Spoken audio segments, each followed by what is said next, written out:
Last night was very special. We gathered to honor Sean Scully and Bruce Horton.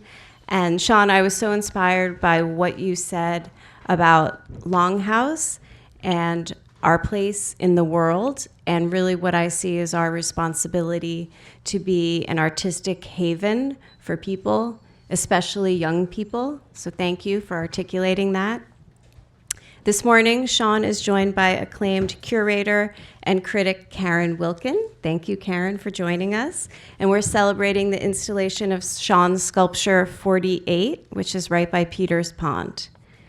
Karen is a New York-based curator and critic. She writes for the Hopkins Review, Hudson Review, the New Criterion, and the Wall Street Journal, and teaches in the MFA program in the New York Studio School.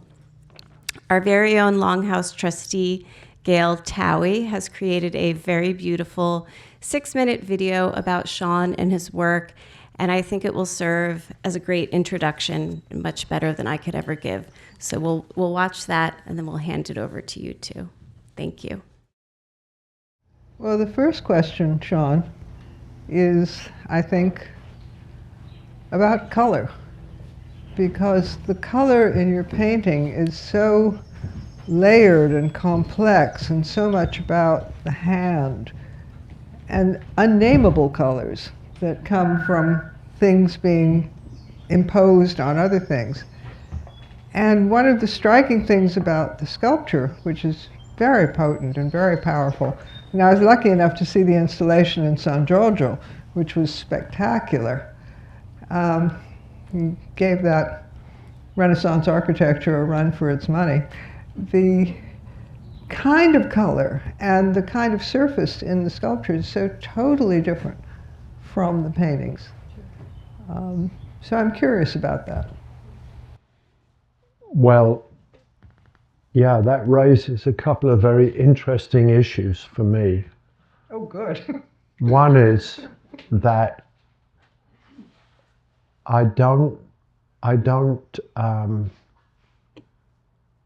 can I put this? I don't like things that are not authentic all the way through. Mm-hmm. So I can't make sculptures like my paintings. Mm-hmm. That's impossible, right? Because yeah. I make the color on the painting. So what I've done with these highly colored ones is a very simple thing. I used car colors, and car colors are the colors of fantasy, because cars are an expression of how you want to drive around, and the colors of cars has changed a lot. You know, the first car I got when I came to America mm-hmm. was a Chrysler Impala, and it was $300. Mm-hmm. And the pink color was fantastic, and it was an expression of American certainty. And when I bought it, the Vietnam War had happened, or it was happening.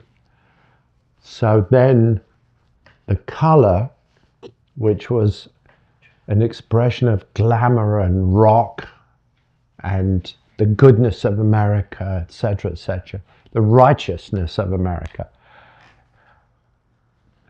should have been modified with some gray, because gray is the color of doubt.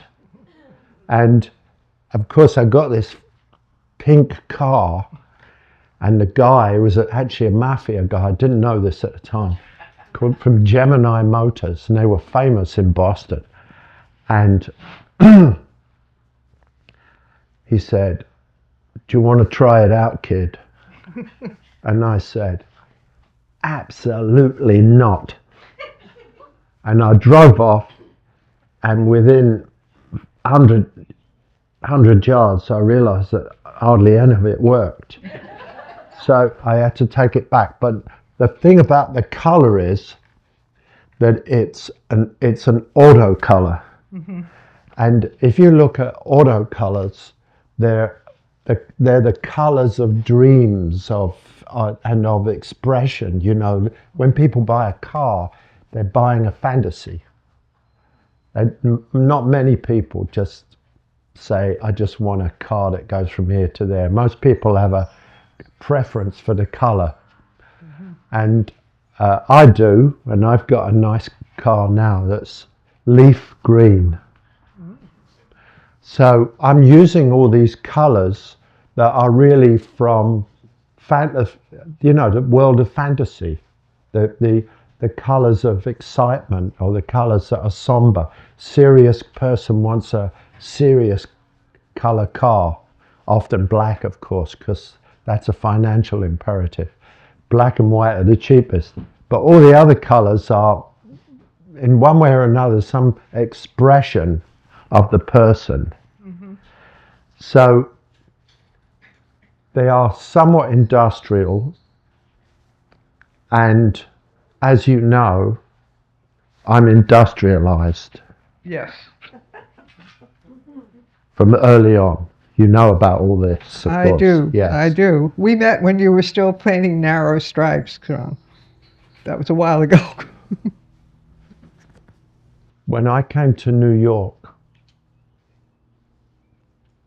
I had a grant and I worked on building sites for 3 days a week. And I was able to make those paintings because the only day that was left was Sunday. So I was in fact a Sunday painter. There was a lot of rumination, you know, between the painting. I would set everything up for Sunday, and then I would paint those very strict paintings.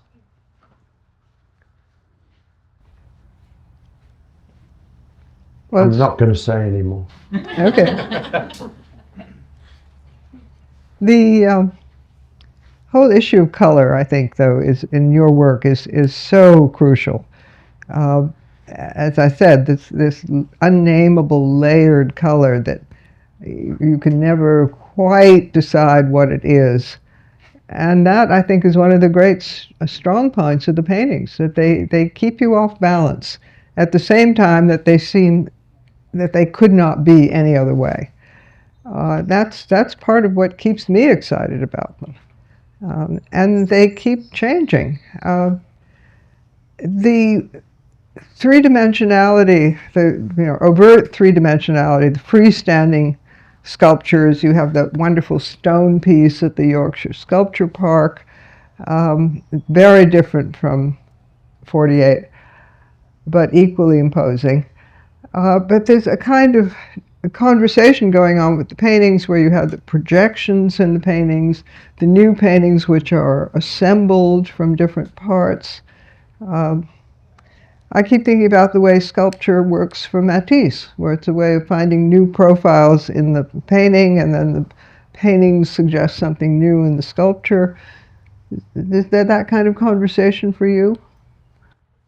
Yeah, well, sculpture was very easy for me because I started work when I was 15 in a print factory. So I worked on a grid as a typesetter in lead. And at the weekends, because I was a workaholic, I worked in a cardboard factory where we took in cardboard boxes and we sorted them and pushed them down these 3 chutes, not following them, hopefully. And they were sorted into different sizes, and it's a completely insane work process. And then we would have to stack them into empty trucks.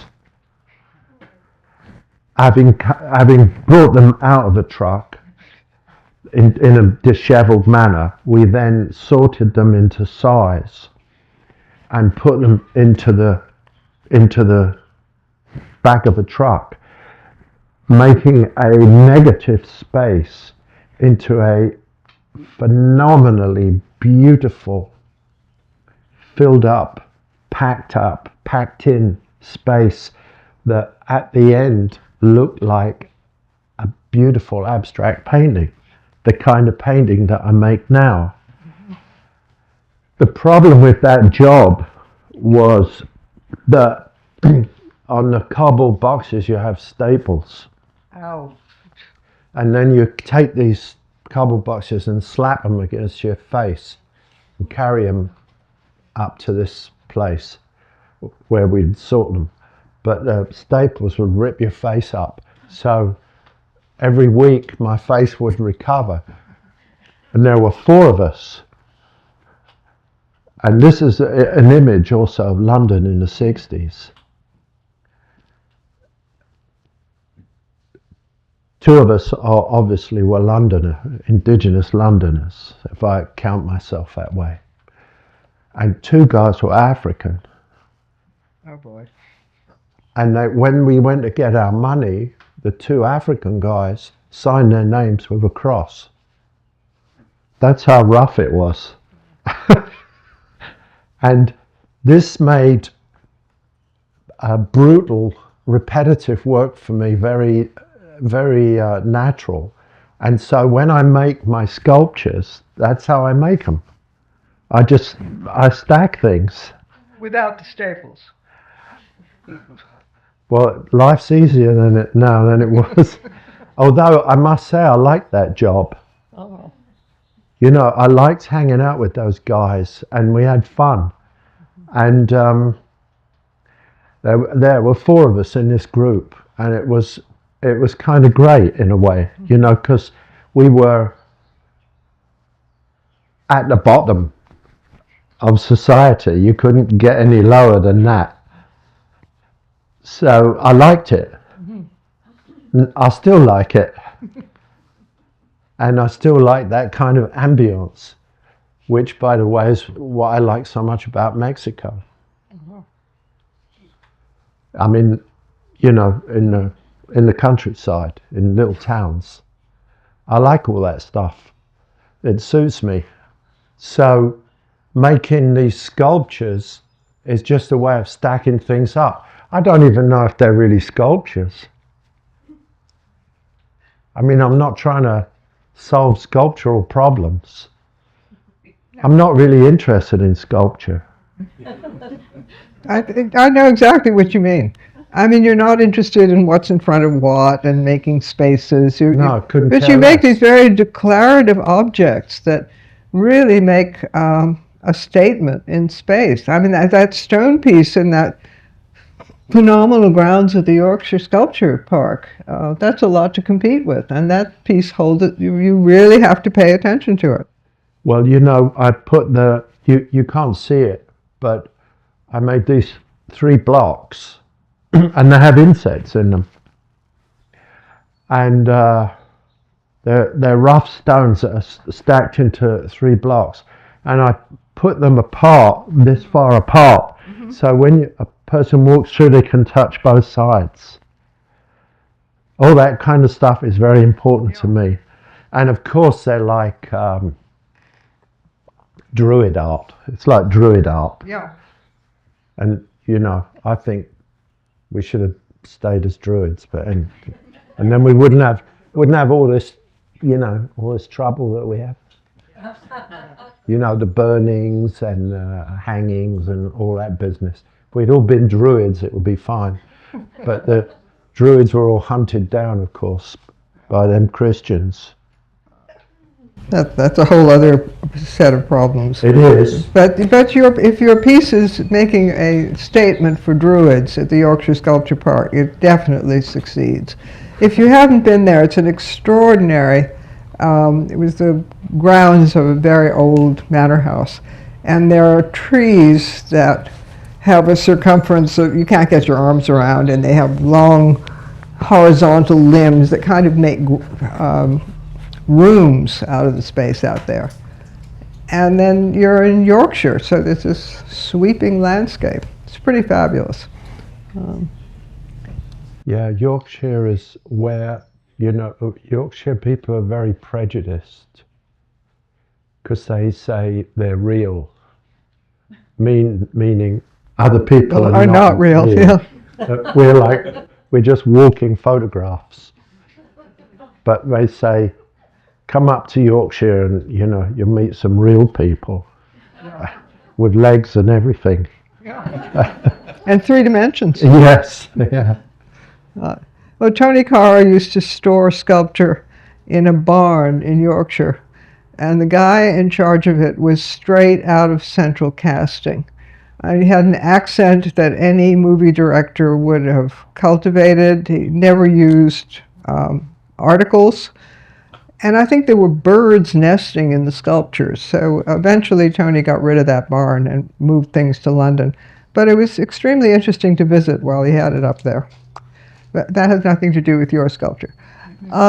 Something else, I've been rereading the volumes of your writings that you so kindly sent me years ago, and I have perused over the years. You say something very interesting about oil paint, that you use it because it has such a history and because it's so flexible. And again, that's so different. You've explained the difference, but the sculpture, which seems so related to the paintings, also has this very profound physical difference. You still use oil paint. Exclusively. Yeah. And I also include the word disobedient. Yes, you do. You can't call it disobedient. It has a disobedient and mysterious nature. I use it because it is an active, volatile material that no matter how much one knows about it, one can never know completely. Yeah, and it makes complicated surfaces and complicated material, because my work is based really on the materiality of painting. It's not like Rothko, who was a sedentary Jewish man who was very, very much about pondering, ruminating. He ruminated a lot. And I personally think this could be interesting for you, if you have a different take on it. But I wanted to humanize abstract painting. Mm-hmm. I wanted to take it away from the Puritans, which is the minimalists, post-minimalists, who are extraordinarily rarefied. Can't believe all the rubbish you had to listen to back in the fucking hell, man.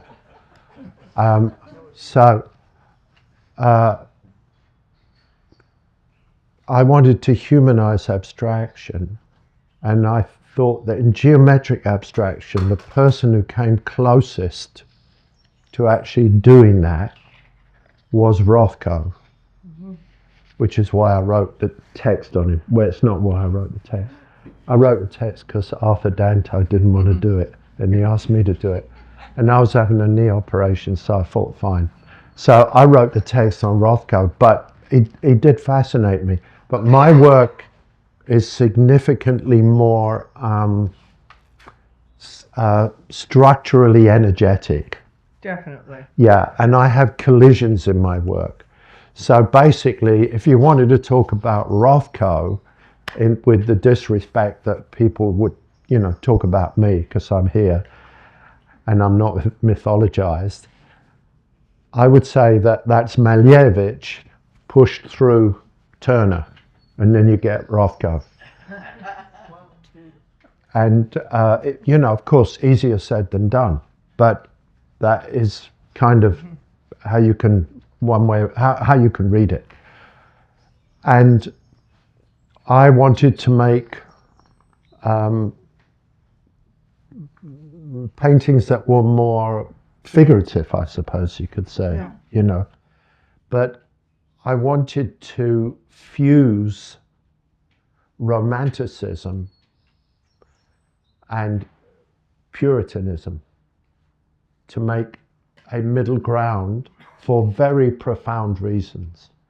Because I feel that in human history, the separation of the intellect from feeling has caused great damage. And I wanted to combine them.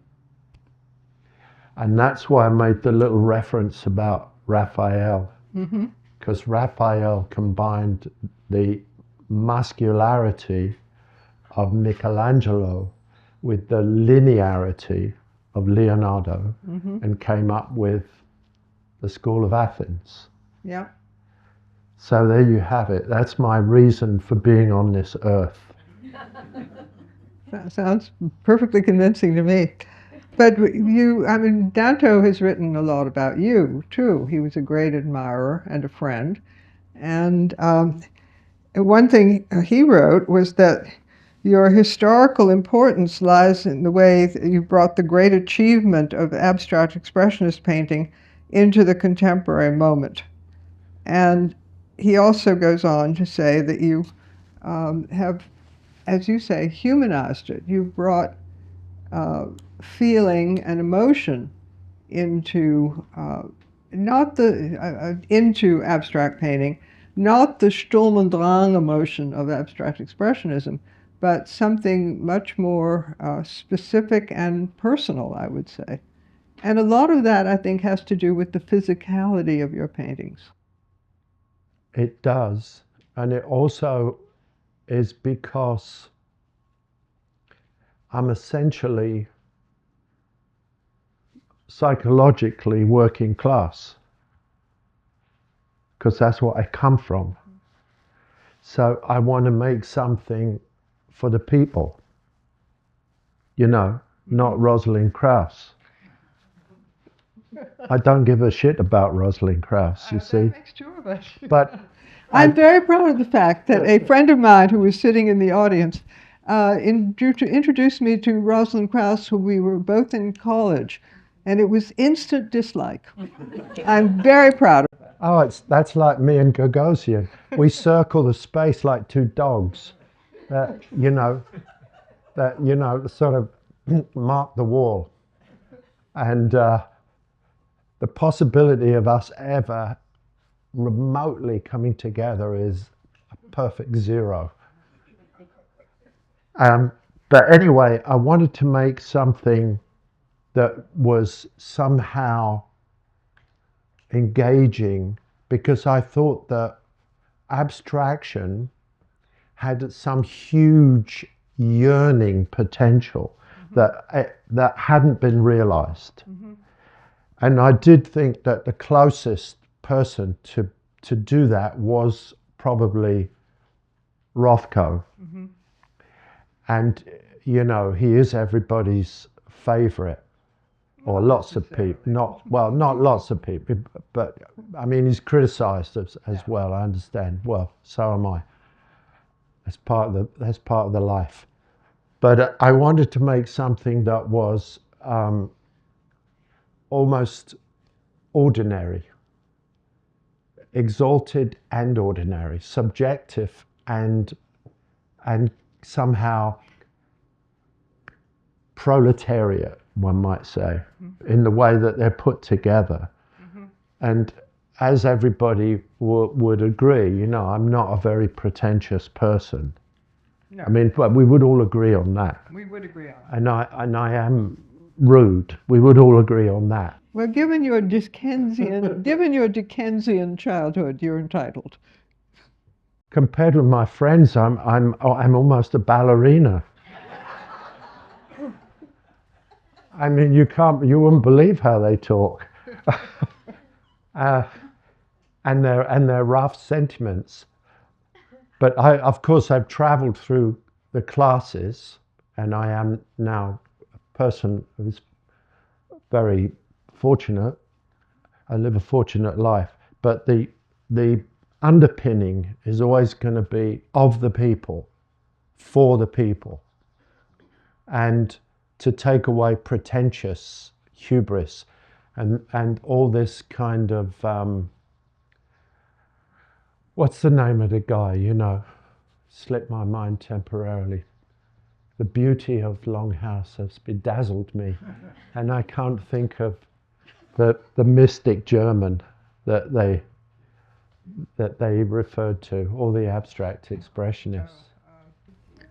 No, they all refer to Baudelaire, but No, that's the the German current group. guy. No, the German guy. You know, sat in Bavaria by the lake talking about angels and God and... Not Schopenhauer. No, No. the mystic. Anyway, Oh. they talked about Freud and all this kind of stuff, and Eastern mysticism, and Jungian. Jungian, yes. That's it. I knew I'd get there in the end.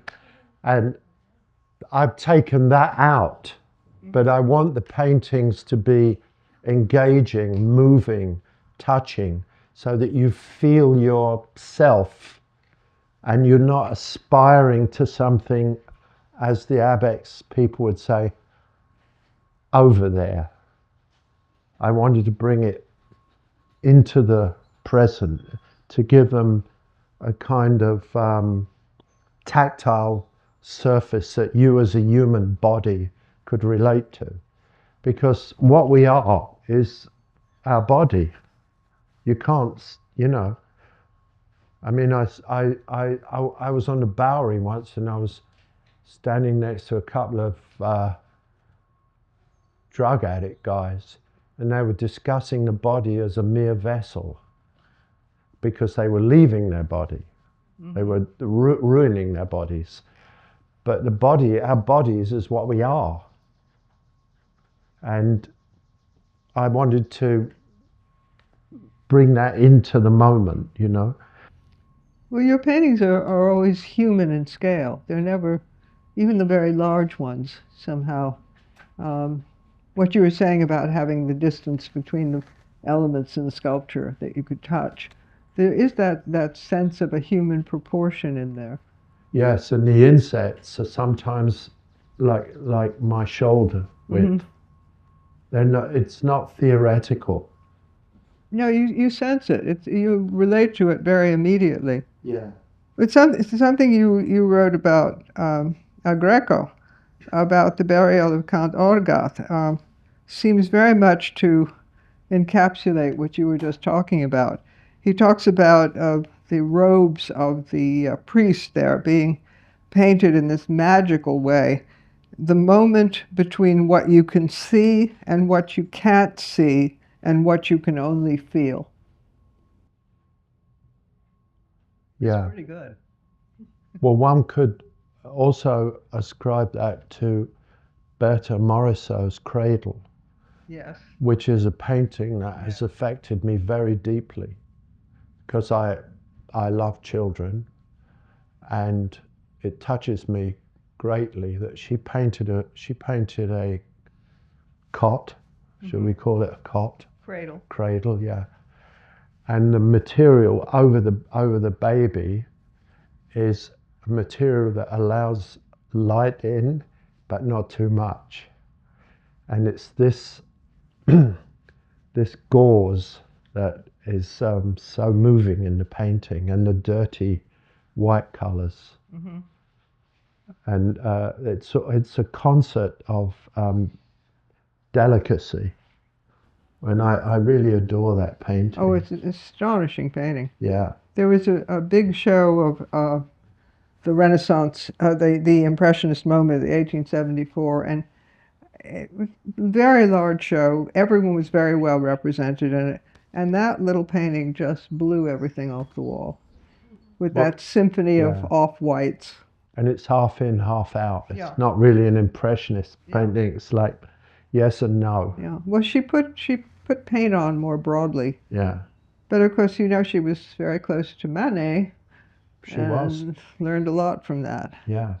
But it's. But I love the idea of what you don't see and what you can only feel, because that's the moment when you're knocked out by a painting, when you have no words, and you don't know why, but you can't leave it. You think you're done looking at it, and you turn away, and then it taps you on the shoulder and says, "Nope, come back." It doesn't happen all the time, but it's miraculous when it does. I also think that my nature, being Irish, you know, we had a boot on our head for 800 years, and we still had a good time. And so there's something subversive in that. You know, there's something subversive in Waiting for Godot. Mm-hmm. It's on my mind at the moment because my son has been asked to record Lucky's Rant, Oh. which is something that young actors are asked to do, you know. Mm-hmm. And of course, Lucky is lucky because he's a slave. That's the dark, relentless, merciless humor of Beckett, who of course was a famous Irishman. And that's very strong, I think, in Ireland. The ability to transform tragedy into something else. It's a different temperament to Scottish people. It's certainly very different than the mood of Rothko. Yeah, who I do love. I do It's love not a Rothko. criticism, it's just a No. statement of fact. But, you know, in my paintings, the back, this is what I mean by subversive, the back is always informing the front. Mm-hmm. So the mystery of the painting is not the fuzzy-wuzzy edge, which Rothko, you know, fuzzy-wuzzied up. It's the way the painting is made, mm-hmm. because you can't see what's underneath. You can only see the edges of it. So, because by piling up layers, I'm making a history. So, we're looking at a square that's arrived with a certain, let's say, difficulty, is very different from, I don't know, Malevich or Mondrian or whatever. So I subvert the perfection or the implied perfection of the language that I have adopted. Mm-hmm. And that's not so dissimilar to what James Joyce did with the English language. Mm. And I love people who do things like that. Well, the layering and the escapes of what's underneath that make you so aware that this painting has had a long history and there's something underneath that you'll never know, also makes the viewer incredibly aware of the person who did that. That's part of the humanizing of these. Yeah, it's the work. Mm-hmm. The brushstroke for me is incredibly important. It's a testament to a human being, the movement of a human body. And it's kind of like the difference between Abex and color film painting. These were the things I was thinking about. Mm-hmm. I knew how to get the fuck out of England because, you know, they would break your heart. Well, they did break my heart. And, you know, they're masters of faint praise. So I came to America out of necessity.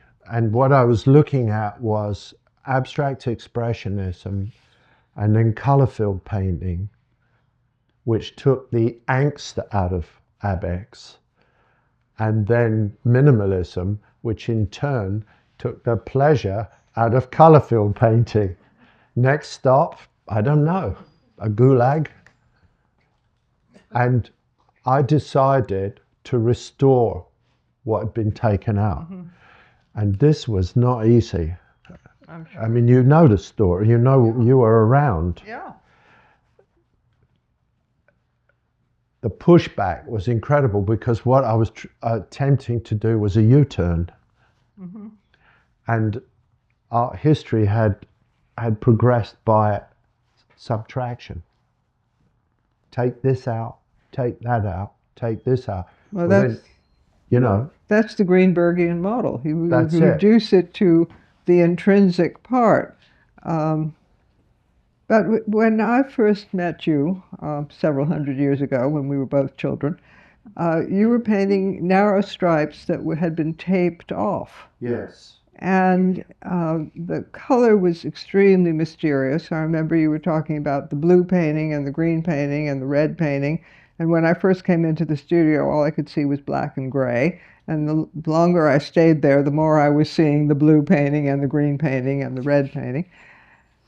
But those hard edges and that taping off, that was something you abandoned quite quickly. I abandoned it with great pain. I mean, I found oil paint to be so willfully disobedient. I thought I was going to have a nervous breakdown converting to oil paint. And you can see me doing it in 1 year. Yeah. With a tremendous amount of struggle. But I was certain that it had to be done. And I think it took me a long time to learn how to do that. Once I gave up figuration, I suppose you could say that I needed a decade. I needed a decade to get to the use of oil paint again, which I used in my figurative paintings. So that's a long, difficult struggle. And I was very head-oriented because the UK is a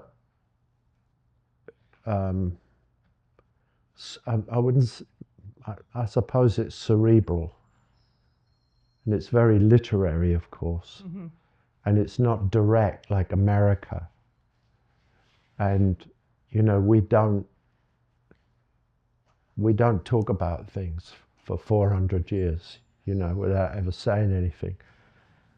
We invade Iraq, and then we say, wait a minute, where are them rockets on ice cream vans?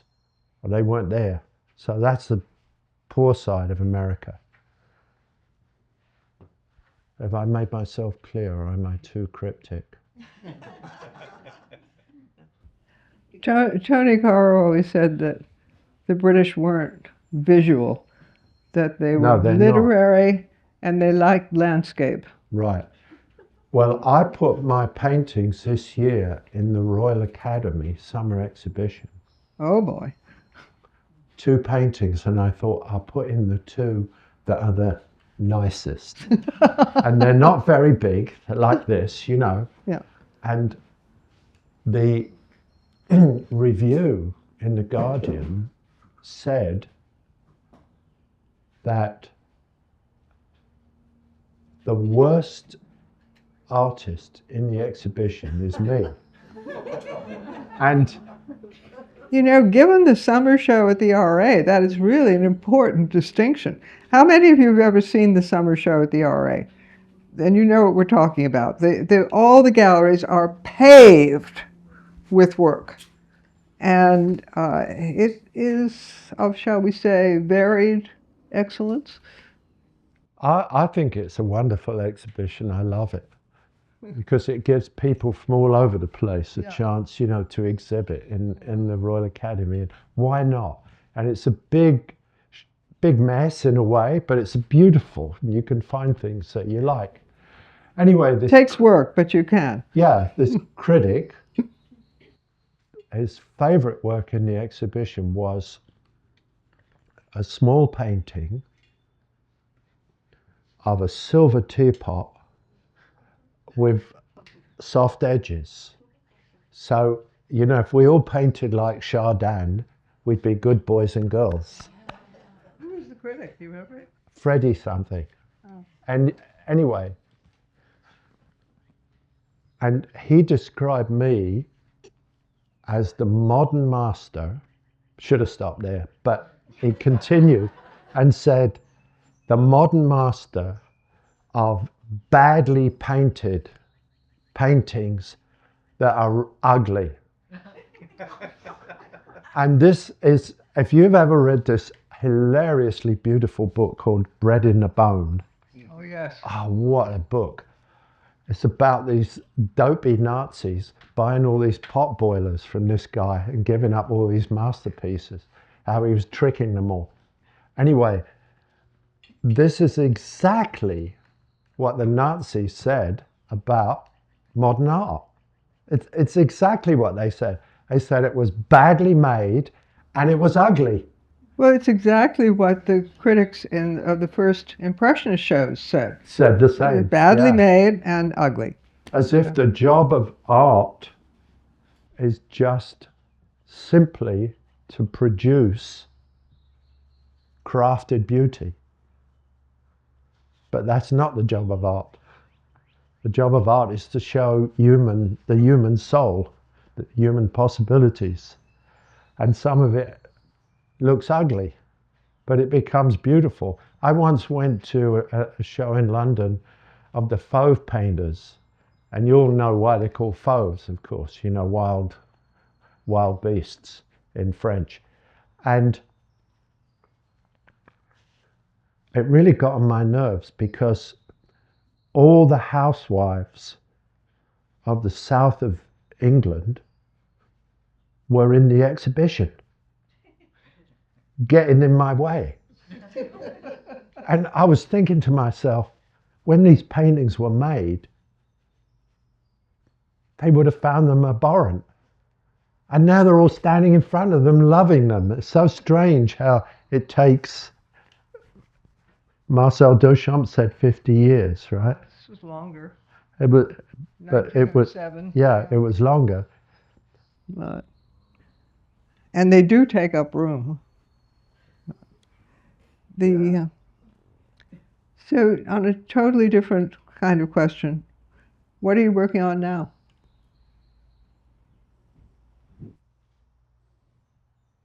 Well, what I'm doing now are some paintings that I forgot to do. So I'm ripping myself off. Oh, But it's mine, I can. it's allowed. And the paintings that I made in the period that we talked about, between 1980 and 81, what are sometimes seen as transitional paintings that are very constructed with quite narrow stripes, where I paint A, B, A, B, A, B, A, B, which I stopped doing, are not very numerous, and I feel that I should fill that in and make them not so big. And I really would love to do this to see what comes out of it. But this is a filling in thing that I'm doing. I'm not blazing the trail west like Kit Carson. Well, with what's going on with the National Park Service, that's probably a good thing. Stuart Davis, after about 1950, never invented a new composition except for the one that was based on the spark plugs ad on a matchbook. That's the one MoMA has and doesn't hang.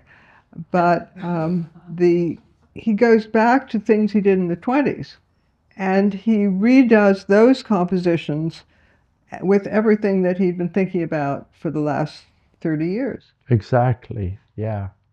So that's kind of what I'm involved in at the moment. And I'm making these ones that you see in the film, these blocks.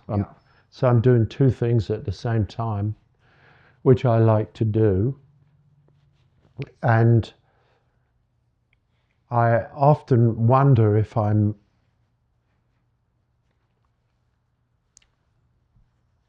too repetitive or not repetitive enough. American art, or a large part of American art, is based on insistence. Like, let's say, Barnett Newman. And European art is more experimental generally. And I suppose if I have a museum, it'll be in the middle of the Atlantic Ocean. You know, floating museum of watercolors. So I bring the information back and forth. And I've been in America for a while. Since 70... 50 years. Yeah. I've been in America longer than anywhere else, but significantly longer. But I have a European soul, or a European sense of humanity or complexity that's never going to leave me, in the way that Rothko did. You know, that's the contradiction in his paintings. They're declarative, but they're sort of, you know, fuzzy, which was a big criticism, of course, when he was compared with Barnett Newman, who was seen as more declarative. Well, of course, that's the whole period of the signature image. And, you know, Hans Hofmann, who always followed the implications of whatever he did wherever he took him, and then showed it all at once, was not really taken seriously until he started doing the slab paintings consistently. Correct. And it's not so much that American artists were stuck with a particular way of painting or making sculpture, but the perception was, well, no, that's what they do. And, you know, Frankenthaler kept changing, and you still hear references to Mountains of Sea as the most important thing she ever did. She was, you know, what? That was 1953. And she kept evolving and kept challenging herself. And Tony Caro kept evolving and kept challenging himself. But somehow what is it? There are no second acts in American lives. It has more to do with perception than what Norman the Mailer artist said that. Yeah. I read his book on Marilyn. Well, she didn't live long enough to have a second act. No. So she's an icon. Yeah. Well, I'm curious to see what your rethinking turns into.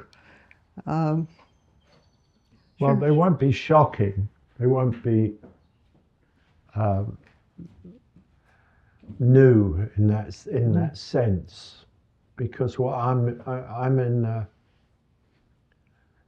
the part of my life where I'm making my work emphatically so. Mm-hmm. So I've made my language. Now I have to drill it in. It's a bit like countersinking nails in a coffin. Well, don't rush into that.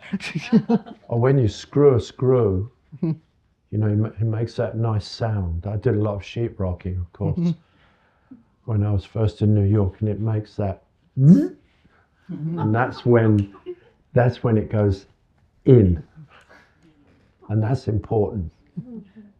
Should we open this up to questions? Sure. Yes. Hi.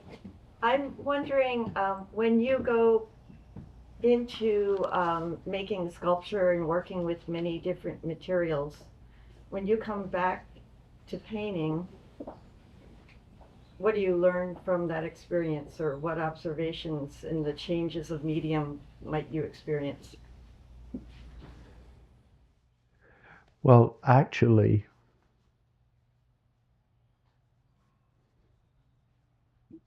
I just don't think like that. I just make stuff. You know, I think I make too much work. You know, I made an enormous body of work. I just make stuff all the time, and I can't help myself. And oh, look at that! Wow, that's not even a good picture. No. It looks. It's a phenomenal What? piece. Can I ask a question while the picture's up? Because I was just there in Yorkshire, and it was so fascinating after having looked at your exhibitions only in New York for the last 35 years. I had never seen any of your sculpture. And this was like a liberation of the intensity that's in your paintings. And it's fantastic. Would you consider doing a major stone piece in the New York area or in America somewhere? When it comes to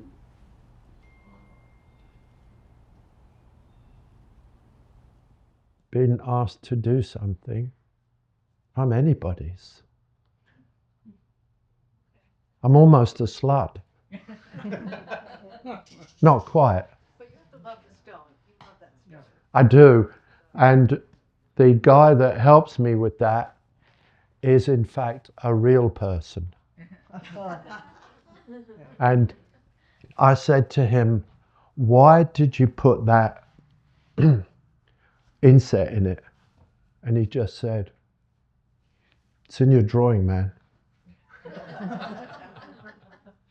Yeah. I mean, he's an amazing person. He's a British kind of conceptual artist. And he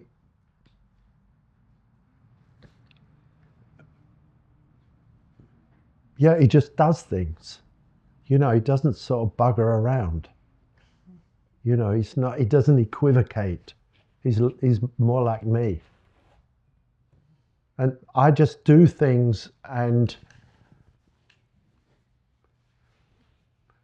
I absolutely love the world, and I'm very fond of people. I love people, and I love kids enormously. But at the same time, I kind of don't give a shit what anybody thinks. So it's like that.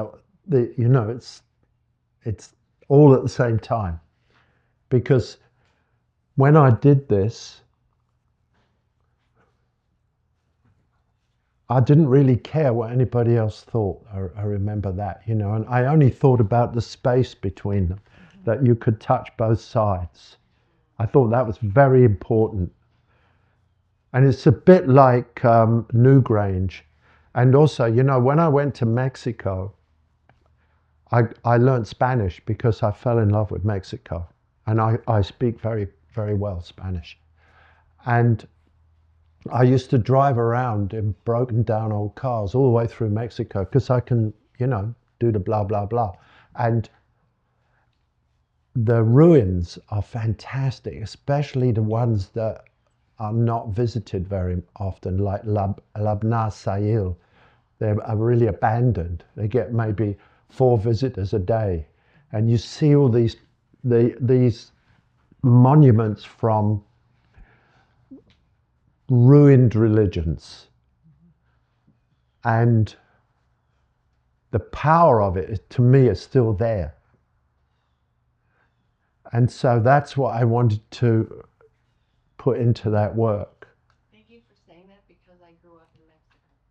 Oh, you did? So you speak Spanish? That's a really important connection Yeah. for me to that piece. Oh, that's interesting.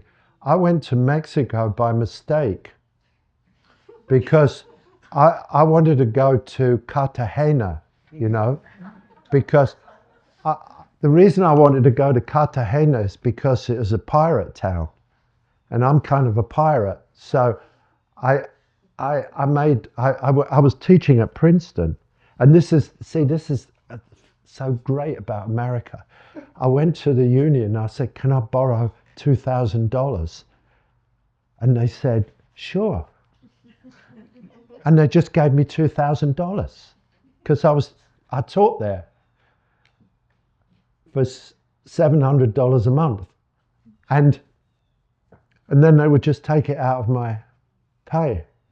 So the trip to Cartagena was cancelled because the hotel didn't get finished. And then my wife, Catherine, was all upset, started crying, because she needed to get out of New York. So I thought about where else we could go. And then I found this place that was called Iztapa. And I thought I liked the word, Iztapa. And so we went to Iztapa. But when we got there, we found it was a hotel, and Iztapa was an invented place. And I'm not paying, I didn't have money for the prices in the restaurant. And then I found out after a couple of days, of course, that there was an ex-fishing village down the hill called Zihuatanejo, which is now more famous, of course, because I've been there. And we started going down to Zihuatanejo, and then the next year we stayed in a cabin in Zihuatanejo. And that's how I got more and more into Mexico.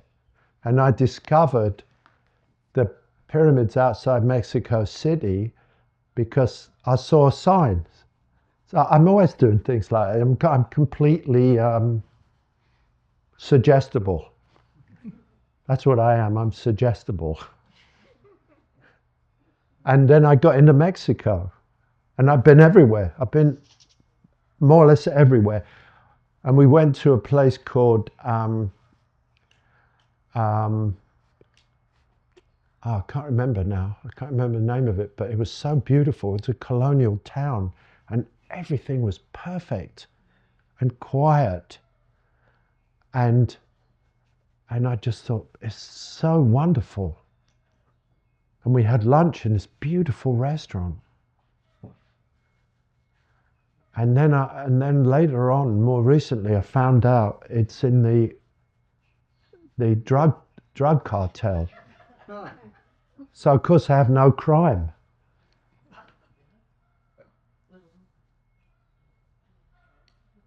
I've been to Tabasco, where they have Tabasco sauce. I've been in every town, more or less, in Mexico. Well, as I'm sure you have. Oh, you've been to every pyramid. But did you go to Ponte Negro? Ponte Negro is inaccessible. You need a four-wheeler. And another four-wheeler behind you with 4 guys with machine guns. So I've never been to Ponte Negro, but I've been to all the others, all of them. No. More questions? Sean, you talk all about the physicality. I was saying in my mind you're like a strike of contradictions, but fascinating. But you talk about the physicality of everything, and yet there's so much about soul, like when you're just talking about your big stone pieces and how it's the in-between thing that you're focused on. Can you speak to that a little bit? I mean, is for you religion the physicality of that pain, or spirit coming into the body? I mean, there's just a lot of soul in what you're saying that I'd like to hear about. It has occurred to me, well, it's unavoidable, that most of my support, with a few exceptions, which is kind of funny because I'm a, alpha, is from women. The first exhibition I had in New York was by Lowry Sims. She showed my drawings at the Met. And, the room that I have in Fort Worth, as permanent room, is made by a woman. Second show I had at the Met was at the suggestion of a woman. And I think that in my work, there's an extreme sense of delicacy, because I deal with feelings, and the feelings that people have are not definite, And I said in the film, I don't like hard positions. I think all the stupid people exist extreme left and extreme right, and then they shut down, and they just find information that, you know, feeds that out left and out right. And I want to be in the middle, where human beings think and feel. That isn't a place of certainty, and the uncertainty in my work was criticized for decades as a form of weakness, because I couldn't make up my mind whether I was all fuzzy-wuzzy or like Mondrian. And the color in my work, the paint handling, the edges in my work are extremely negotiated. A lot of them are very tender. I'm not doing that when I paint, you know, that everything is stroking everything else. Everything is negotiating with a kind of love, one thing to the other, and that is the message in my work. I make an arena that's constantly accommodating and negotiating. And this kind of language, in relation to a lot of the machismo in particular in American criticism, is seen as equivocating. But what I was trying to do wasn't equivocating. I was trying to make something that hadn't been made before, that had, of course, its roots in the emotion that you can see in a lot of European painting. You know, I talked about Berta Morisot's painting. I think it's a fantastic artwork. And some of the colors in my paintings you can marry with hers. Mm-hmm. And the color has to move me, you know, but it's not only the color, it's how it gets there and what it's sharing the world with, or this. Well, I love how you use the word yearning, you know, the yearning. That's such a powerful word. I recently read that the whole concept of the meek shall inherit the earth is related to that's a gentleness and a strength, not a problem, you know, that you're kind of speaking to in a way, that love that you're putting into it. Well, or I can't speak for you, but that's what I yeah, but if you know, if you look at a lot of American TV, it's all about certainty, and I find it very destructive. Well, I said it at the outset that this separation has caused massive pain in the world. You know, what the Spanish did in South America is just unbelievable. And that's only 1% of the terrible things that have happened. And the center is where the wrestling takes place, you know? Yeah, and where the consideration, where the love, where the accommodation is. And that's what I deal with in my work. But it's not out of a sense of weakness. Even, you know, it is sometimes seen that way, yeah. I think you've summed it up perfectly, so maybe this is a good place to end.